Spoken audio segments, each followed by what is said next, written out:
పాయకరావుపేట నియోజకవర్గం నక్కపల్లి మండలం రాజీవ్పేట గ్రామంలో నెలకొల్పబోతున్న బల్క్ డ్రగ్ పార్కు వద్దని ఈ ప్రాంతంలో ఉన్న మత్స్యకార సోదరులందరూ నిరసన దీక్షలు చేపట్టి ఈరోజు 13వ రోజు చేరుకుంది. అయినా ప్రభుత్వం దీని మీద ఏ విధమైన చర్యలు తీసుకోలేదు. నిన్న భారీ స్థాయిలో సుమారుగా 5,000 మందితో రోడ్డు ఎక్కడంతో ఈ ప్రాంత నియోజకవర్గ ఎమ్మెల్యే అలాగే హోమ్ మినిస్టర్ గారైన శ్రీమతి అనిత గారు ఒక ప్రెస్ నోట్ విడుదల చేయడం జరిగింది.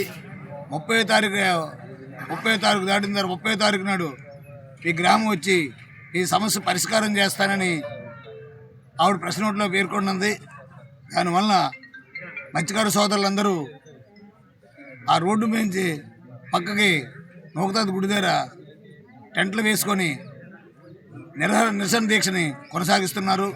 ఇప్పటికైనా సరే హోమ్ మినిస్టర్ గారు అలాగే ప్రభుత్వ అధికారులు స్పందించి ఈ బల్క్ డ్రగ్ పార్క్ని ఇక్కడ స్థాపించొద్దని, ఈ ప్రాంతం ఎప్పటి నుంచో మత్స్యకారులకి చాలా అనువైన ప్రాంతం. ఎప్పుడో పూర్వం నుంచి కూడా మత్స్యకారులు చేప వేట మీద జీవిస్తున్నారు. ఇలాంటి వాళ్ళకు కడుపులు కొట్టొద్దని ఈ మత్స్యకారుల ఉద్యమానికి మా వైఎస్ఆర్ కాంగ్రెస్ పార్టీ తరఫున మేము పూర్తి స్థాయిలో మద్దతు తెలియజేస్తున్నాం. ఈ బల్క్ డ్రగ్ పార్కు ఆపే వరకు వారితో మేము కూడా కలిసి పోరాటం చేయడానికి సిద్ధంగా ఉన్నాం.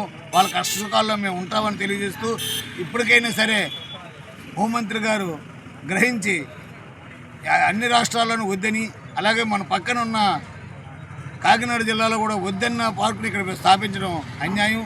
ఇప్పటికైనా బల్క్ డ్రగ్ పార్కు వద్దని స్థాపించొద్దని తెలియజేస్తున్నాం.